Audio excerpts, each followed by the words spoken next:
up, everybody? Welcome back to My Twisted Life and TV. I am Poetry. You are here for another recap and review of Ready to Love. This is season 4, episode 4. I don't know the name of it. I just know it's the ladies' turn.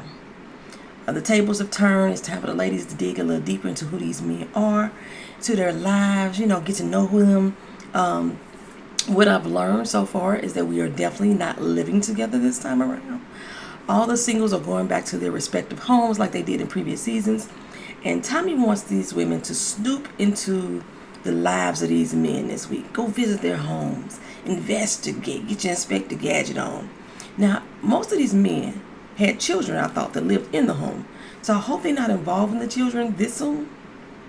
Or at all, for real. I don't really want y'all to involve your children at all during this whole dating process. But I was wondering if this was going to be another week of eliminations, of express eliminations. Myself and Dorlinda Tracy TV. If y'all not watching my sister, y'all go over there and check her out too. She's also reviewing Ready to Love. We think it's stupid. Like, how are these people even given a chance when you booting them out after brunch? Like, for real. What is it that you learned about me during that time frame? Now, I did hear a couple of ladies say that they have kept in touch with some of these men off screen. Like, even Jason and Joel have become brothers off screen, to help build a friendship. But really, if I'm just dating and that's it, I'm going back home and living my life and come back to the show and just dating to film. What is it that you're really learning about me in a couple of eliminations? Or a couple brunches or a couple dinners or whatever, while we all drinking, first of all. Me, myself, personally, I'm the type of person that I'm a social butterfly. However, when it comes to dating, I'm more reserved. Because I'm trying to learn who you are, at least in the first couple of dates. I'm trying to listen to you talk, trying to figure out what it is that you're learning about me. Our conversation is going to flow, I'm not going to be a stick in the mud. We're going to have some conversation. It's going to flow. But this extra vibe that I have, and I know I got a vibe, you probably ain't going to get that to about the third date. Because I don't even know if I like you. So I don't even know if I want to transfer my happy energy to you at that point. It's all about exchange of energy. I'm not even sure if I want to really give it to you at that point. I don't know where my camera is at, y'all. So I'm like looking kind of weird. I'm trying to fix this. It looks so weird to me. Like, this is my right hand, but it's showing up on that side of the screen. And it's really throwing me off here. So yeah. Those express eliminations, I've always thought, on every season, the very first episode, they automatically eliminate somebody. We know that. I always thought that was stupid too. But now you done got rid of 4 people? After brunch. And tea time. Like, what the fuck? Before I go any further, I want y'all to go check out my website, www.survivebeauty.com. And get you some lippies, some lip glosses, some lip balms, some foot soaks, some hand lotions. Well, the lotion's not out yet. Foot lotions are out though. Check them out. Right now, I'm wearing Supernova Red. Like, y'all, I have used this so much. This is supposed to be my display. I've used it so much. It's empty. That's how much I like this color. This is Supernova Red.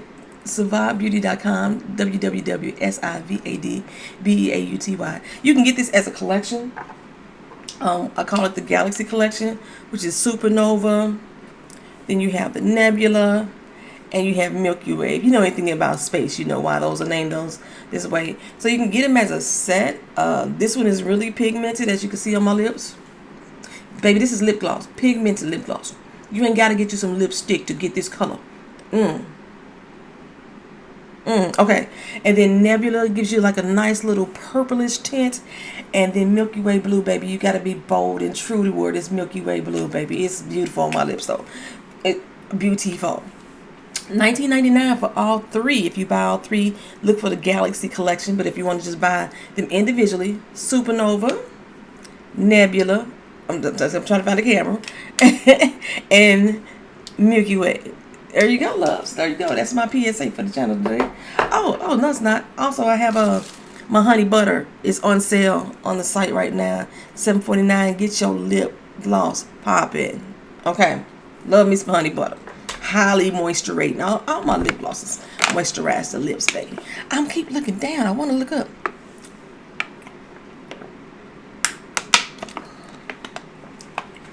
So, like I said, the ladies are going to go out and investigate, getting to these guys.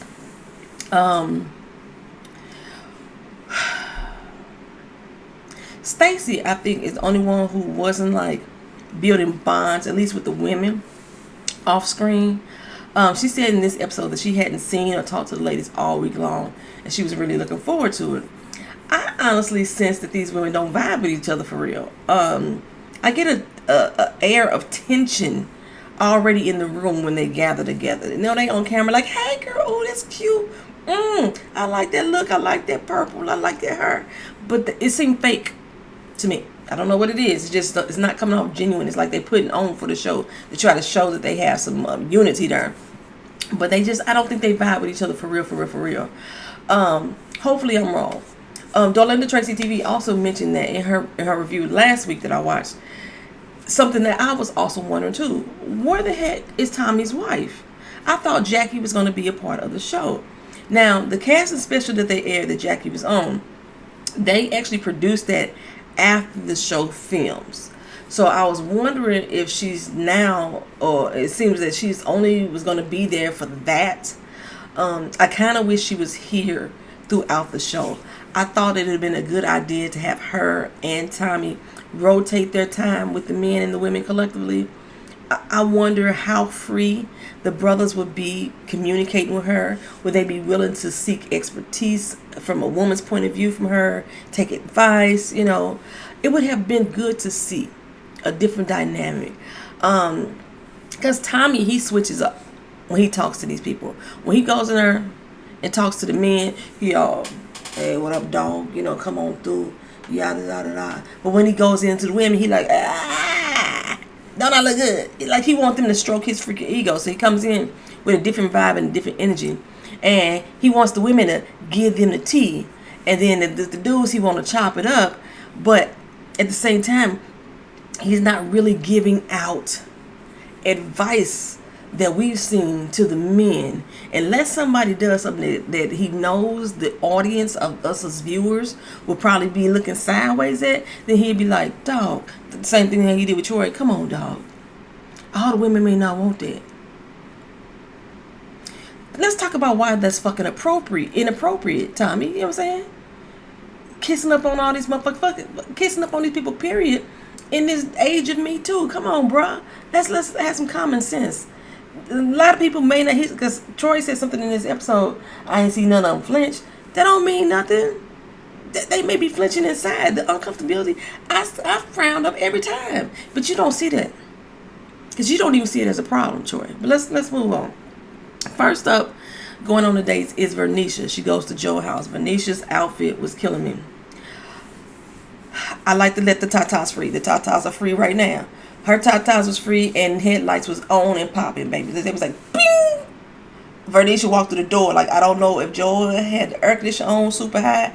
Bing! They walked through the door like that. I was like,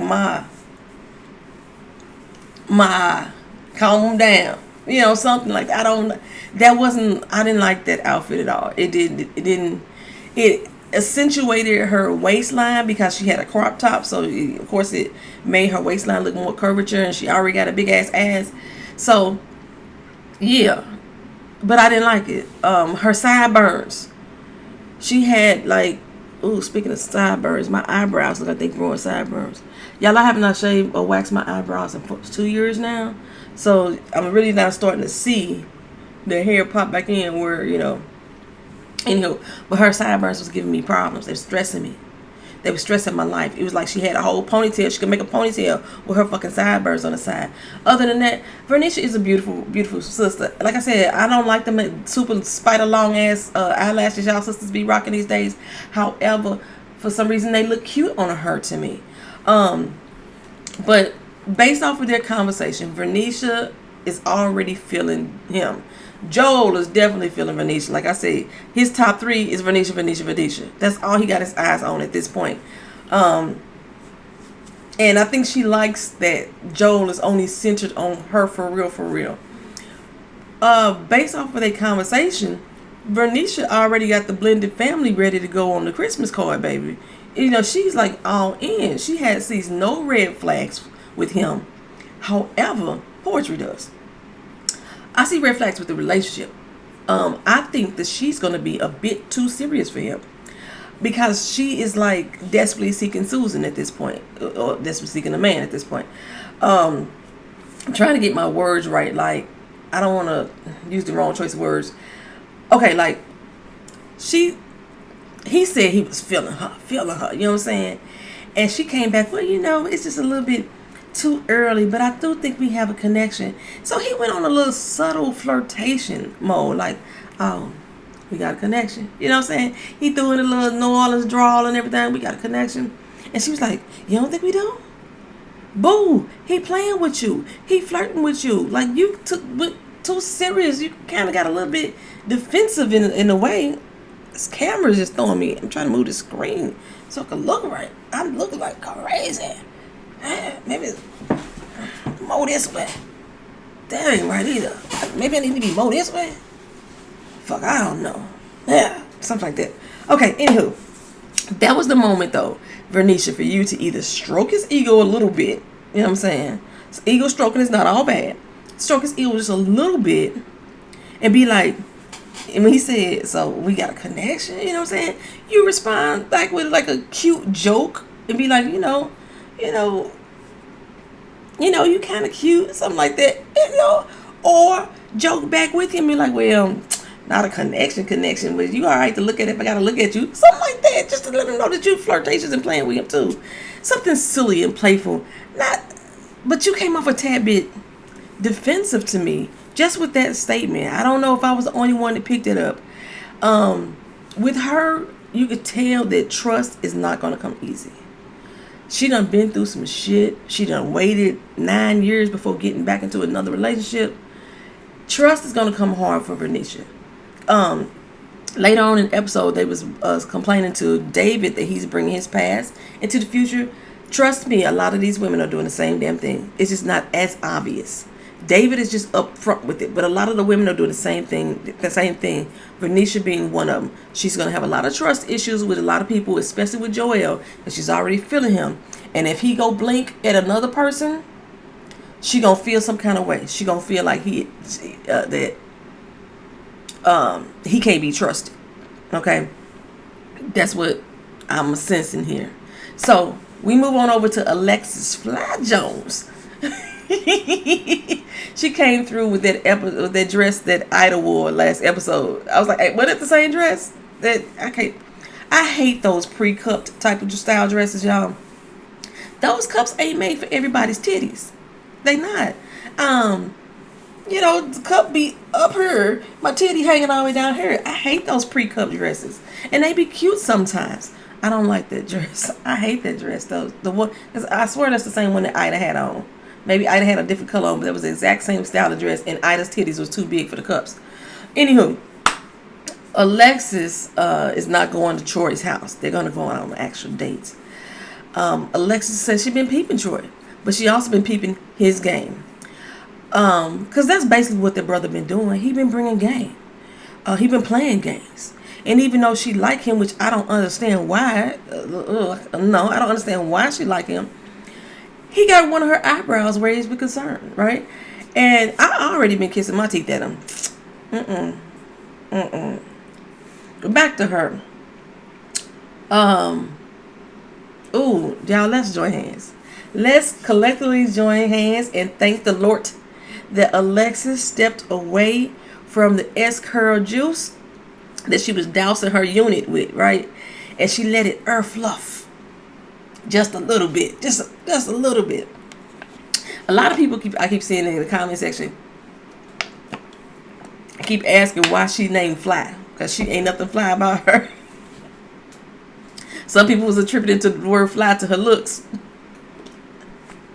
I'm not going to go to her. It's just funny, but I'm not going to go to her. I think she's a very cute woman. She's very attractive to me. Well, apparently, her style is a norm in Houston. Like you're saying, in Houston, she is dressing kind of fly, right? And yeah, if y'all remember, she is a TV personality as well. That was one of the ways she was introduced when we first were in the casting special. And I kept thinking that her and KG was going to hook up because he's a radio personality and she's a TV personality. But she got a look that her viewers think is fly. Herself being her number one fan. And I bet you can't make me believe that when she was married to that pastor and with them church folk, that they used to get their life. They used to be really mad at her or like really envious of her in the way that she dresses. Because trust me, I don't believe that she walked in dressed like a typical saved and sanctified woman. You know how the ones that would look with the long skirts down with the doily over the knee. I don't believe that Alexis Fly Jones was dressing like that on a Sunday morning. I think she dressed in the same way she dressed right now, which, you know, a lot of people would consider that to be fly. However, her wardrobe's choices are kind of challenged for me. I told you she reminds me of Giselle on the Real House of Potomac. Challenged in the wardrobe area. But okay. Well, Alexis found out from the ladies that Troy is being this season's Aaron. Y'all remember how Aaron was going around telling all the women the exact same story. You all my number one. Everybody number one in his life. Everybody. You know, he and Alexis like, what you're not gonna do is play me for a fool. That's what we not gonna do. And you know, she walked in. He gave her that forehead kiss, baby. She rolled her eyes so hard. She had to blink from keeping them from rolling out of her damn head, right? He didn't even notice. He doesn't even notice when she gives her a side hug, you know, like, But when he did that kiss, she was like, this nigga hurt. That's the look she gave, right? So he started off trying to impress her with his flirtation, like, girl, you got me feeling some kind of way now, you know what I'm saying? Got all them butterflies all up and through her. And Alexis like, butterflies? Really? You sure that ain't just gas? Because you full of hot air right now, bro. You full of hot air again. But I digress. Alexis say, you know, he been reaching out to her. She been ignoring his calls. And she said, I'm going to tell you why I've been ignoring your calls. And he was like, oh, okay, so that's what it was? Okay, uh-oh. Am I in trouble? Yeah. Yes, you are, bro. You know, you've been feeding me worms.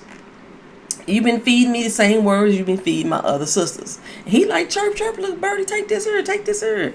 Alexis like, you think this shit is funny, but I ain't laughing. Okay. And then she went on to say, you also considered to take me on a trip for my birthday. But you telling the other women the same things too. You taking everybody on a trip for their birthday?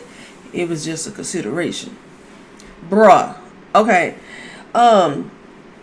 He said, he was sitting there like, who said that? I didn't ask a lot of other women. Maybe one. Who said that? You know, had his Porsche on. Then they rolled the beautiful being footage for us. Okay. Everybody you spoke to, Troy, basically, you have made some type of promise and have told some woman that they are your number one. Everybody. And then Alexis kept going. And another thing.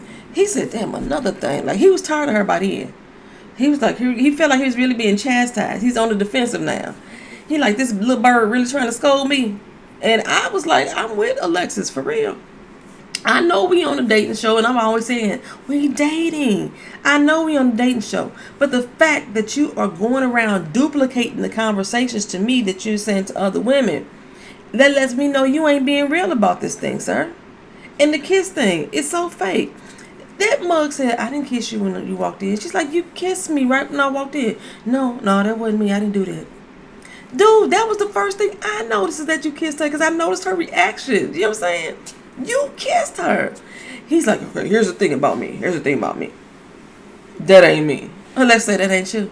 That ain't me. Well, who is it, Professor Clump? Okay, you got Eddie Murphy out here with your alter ego, can't control your damn mouth. Every time you move your mouth, your alter ego come out. Who is it, sir? Who is it? Okay.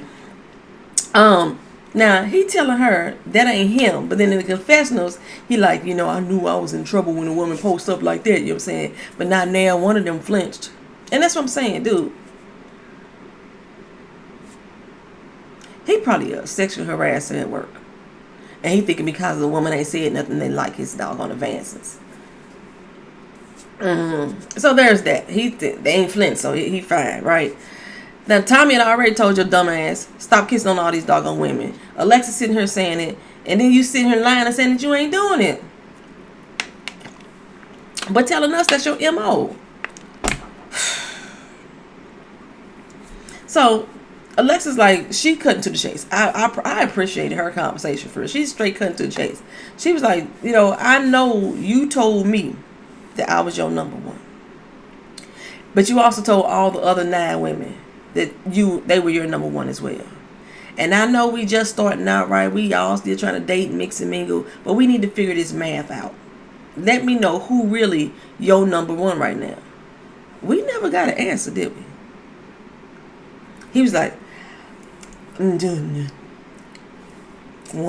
1 = 2, carry the 3, divide by 4 to the power of 4. I'm like, he couldn't figure his math out. He didn't know what number one really meant. You know what I'm saying?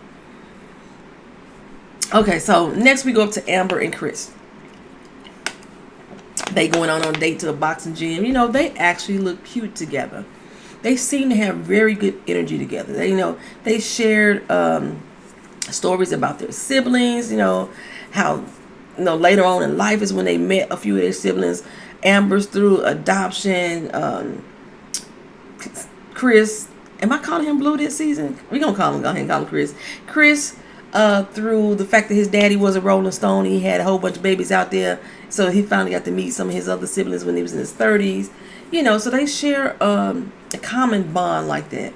Now, Amber, she's not just an attorney, baby. She's a DA, a district attorney.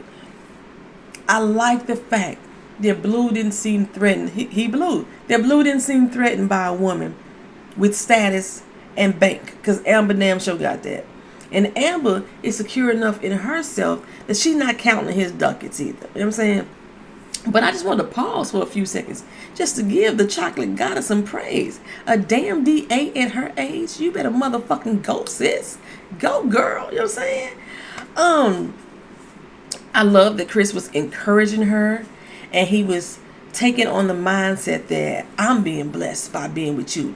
Who just leveled up her? Me, because of you. What I'm noticing about Chris, because we didn't really get to see much his interaction with other women other than with Naya, but what I'm noticing about Chris is that he kind of is taking a page from Rashid's book from last season. Rashid was very good at engaging and listening to what the women were saying that he was speaking with. Hell, Chris was the only one who knew Flower Girl's damn name. You know what I'm saying? When they showed us that last episode. I like this match so far. I'm rooting on this match, the Chris and Amber match. Now, I know we wanted Chris to get out there and mix and mingle so he won't get kicked off the damn show. However, Chris and Amber, I like their match. They vibe together. They was able to play and laugh and joke. Chris seemed to loosen up a lot more. It wasn't like he was just trying to romance the stone like he was doing Nia. He was being a little bit more freer, being a little bit more himself. But I did laugh hard in the motherfucker when Chris said that her secret is safe for him because she don't tell everybody she's a district attorney. And he's like, they don't call me the vault for nothing. I was like, bruh, you were the one who spilled the tea that Alicia was pregnant while she was filming on Twitter. What vault are you? Vault my ass. No, bro, you ain't no vault. Okay, so basically we getting a lot of workout dates right now. Stacy also did not go to David's house. So Amber didn't go to Chris's house. Only one so far who's been to a house is Vernisha. But anyway, Stacy invited David out to work out. She said she wanted him to know that she was more than just a mom, that she likes to take care of her body too, because she remembered him mentioning that he's really into physical touch. I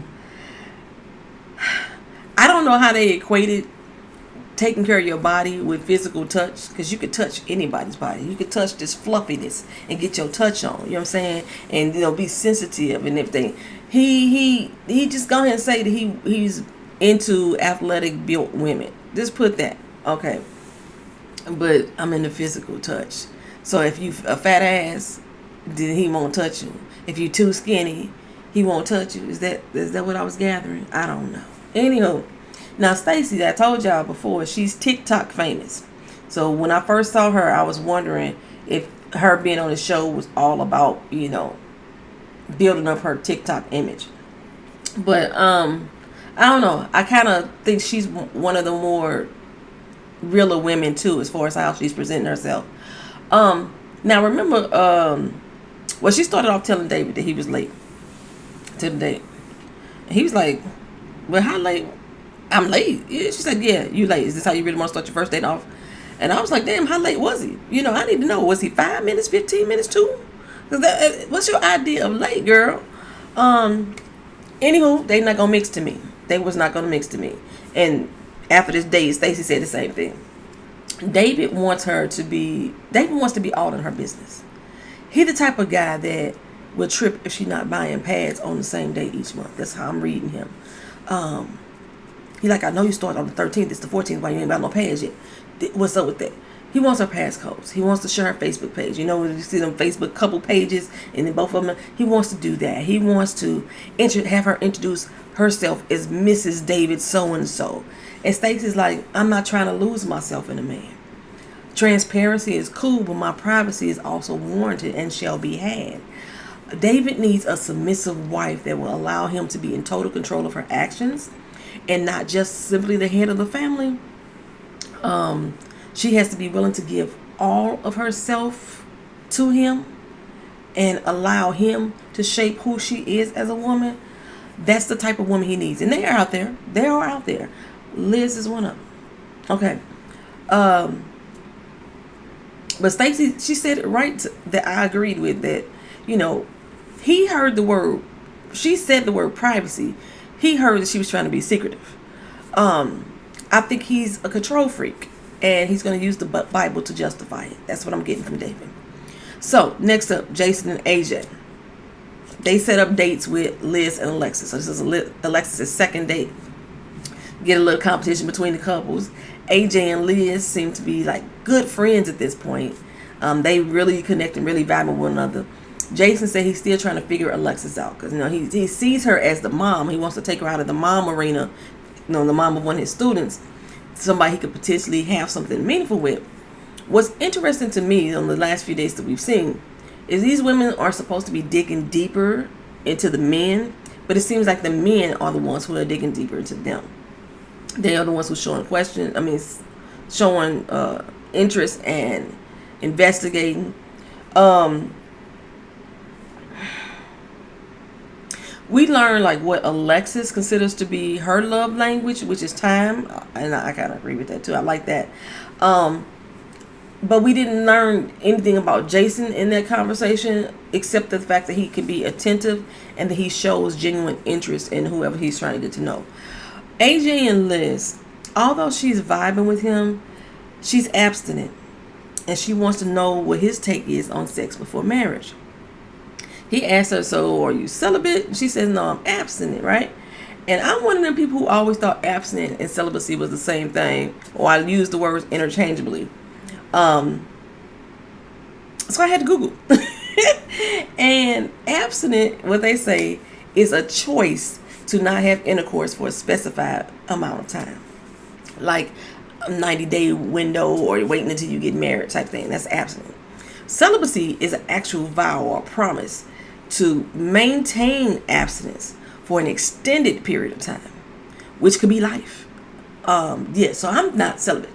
Matter of fact, I'm not even abstinent by choice. Well, I guess I am. I can't really I'm on a time. You know what I'm saying? My time ain't measured in numbers. My time is measured out. I'm not fucking another dude until I know that this is somebody that I want to be with. I'm not finna throw out the coochie no more. I'm not having any more casual sex. So I'm abstinent. I always say I'm involuntarily celibate. I'm abstinent. And it wasn't a choice. It kind of felt that way. I was tired of the fucking knuckleheads. I really was. And it's been some time. It's been 5 years, y'all. I've been abstinent for 5 years. If I was still with that crazy ass dude, I'd still be fucking him. I'm just letting you know. My libido ain't going nowhere. I'm not doing no promises to God or like trying to cleanse my body. The first time I chose abstinence. I was doing a cleansing of myself. This time I'm doing a cleansing of the bullshit bin. That's what I'm doing. Anywho, AJ, he was kind of thrown for a loop, but he's still getting good vibes from her. I'm actually with AJ on the whole topic, though. I would like to know what your potential time frame will be, because I need to be able to choose for myself if I'm willing to wait for you. I may get into this relationship with you and then realize that I can't do this. You know what I'm saying? So I need to know a potential time frame. That time frame may change, and I may change as time goes along. But I think I need to know. And Liz herself is unsure. She says she would like for it to be into marriage, but she's still up in the air herself for real. But she feel like she's not too keen on what AJ's response was. Because it feels like she's going to be compromising her values if she puts the actual time frame on it. So she need to get with David. He was the only other person who said he did not want to have sex before marriage. But she has hopes that AJ may change his mind. Bad idea. Can't change a man, girl. You can't change a man. He has to change himself. Now, Jason and Alexis, I don't feel them either for some reason. And Alexis, she take notes of that too. She's like, look how far we sitting apart. He doesn't really engage with me. He doesn't get comfortable with me. He doesn't let himself loose. I see it because I think Jason looks so youthful compared next to her. She looks like a cougar next to him. It makes me feel a little uncomfortable. I don't know why, because I've been a cougar. I ain't gonna say I've been a cougar because I ain't never took care of a motherfucker. But I have dated people that's like way younger, at least 10 years younger. That's the biggest gap I think I had. But you know, I think it's her unit.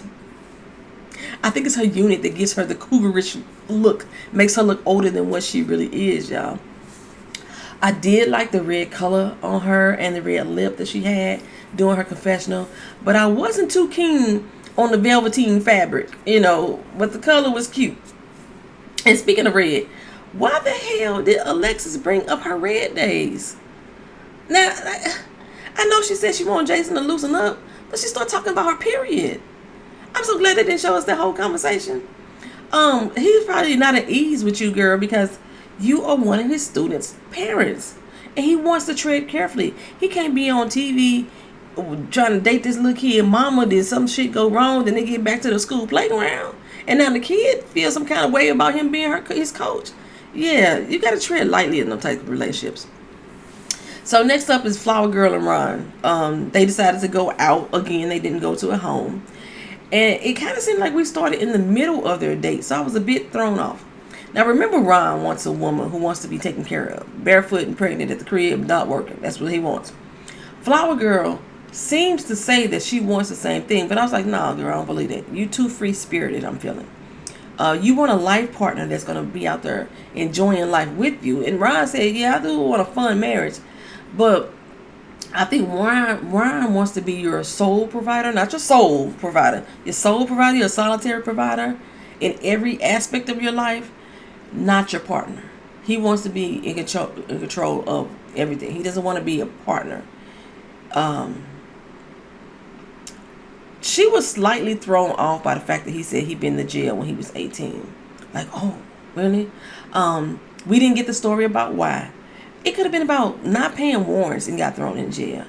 I'm gathering that the story between them may have been told. They just didn't show us, and it wasn't that interesting enough is why they didn't show us.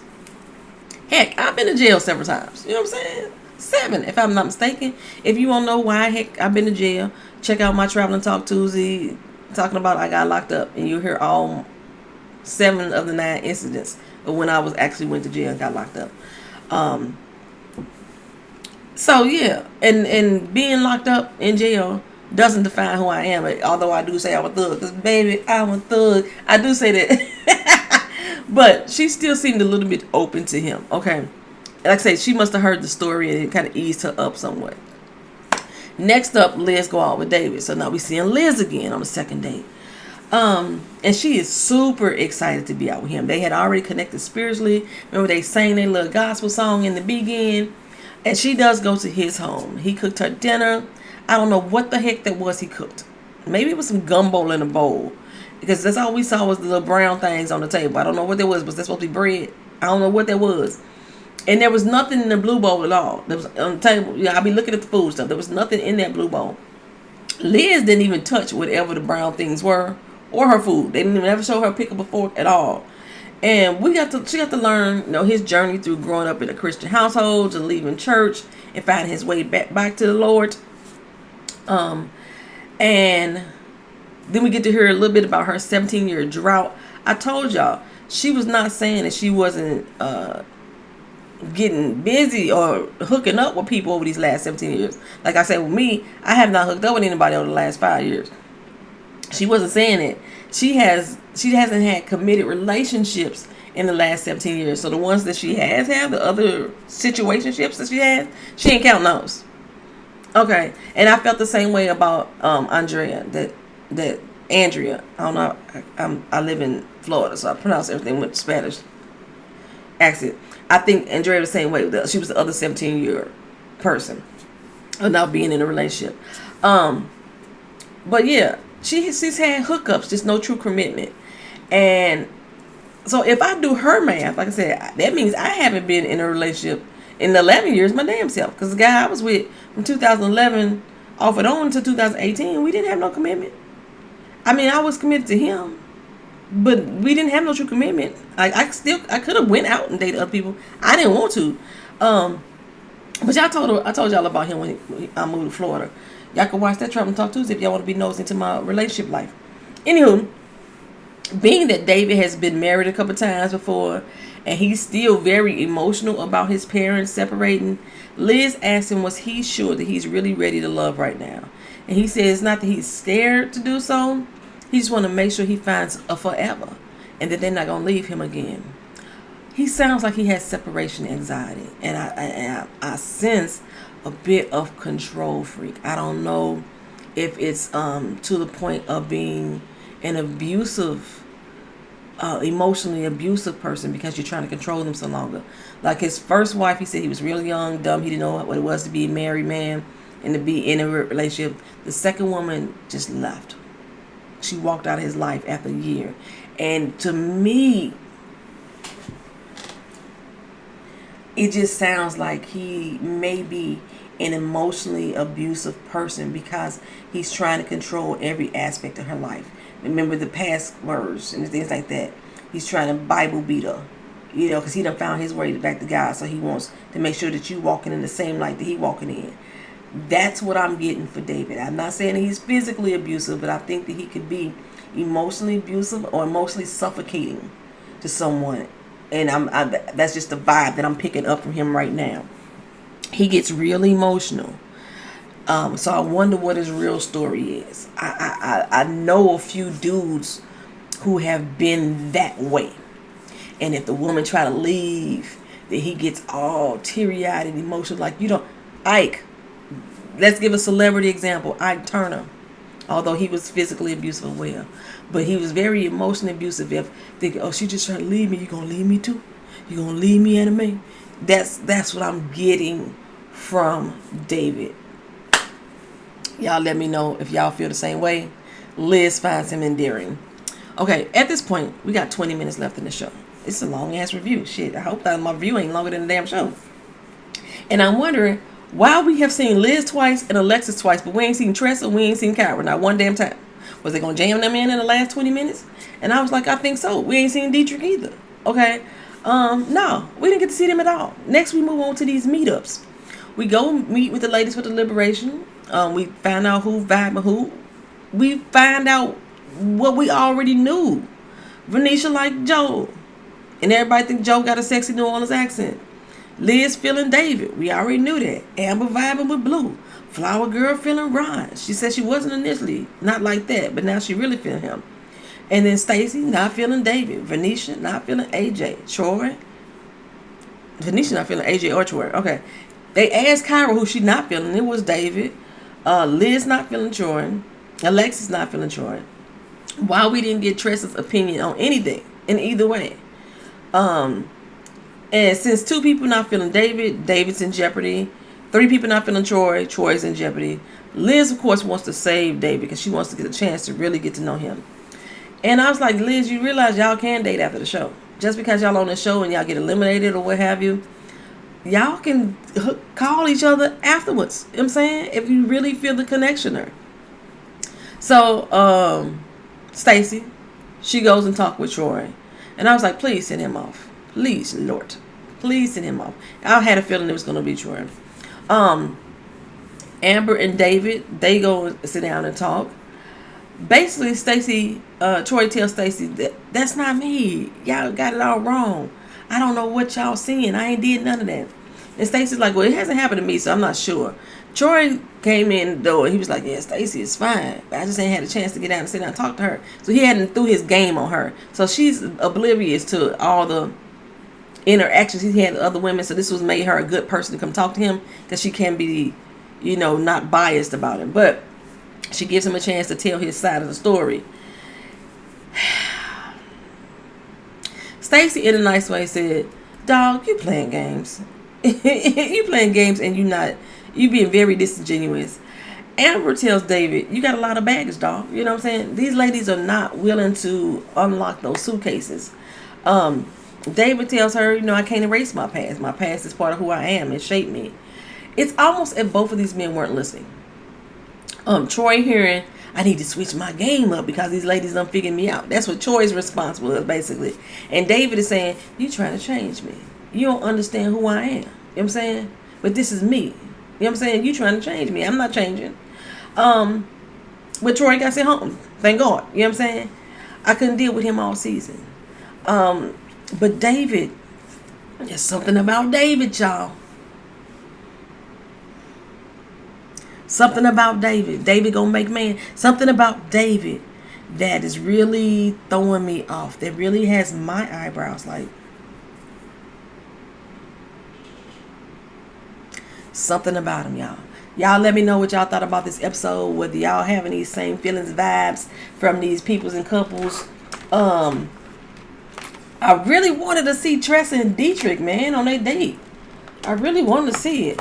And like I said, I like the Amber and Blue Chris hookup. I like that hookup. I'm feeling them. Liz and David, if anything, they need to be together. Liz says that she agrees with David. She doesn't think that when you're married that you have any type of privacy with one another. They are a best fit. Although I just think that is just from my experience. I don't think that's a way that I would want to live. That type of relationship. But it works for them. So they need to really gravitate towards one another. All right, y'all. Thank y'all for being here. Thank y'all for watching. Thank y'all for being patient. This has been Poetry.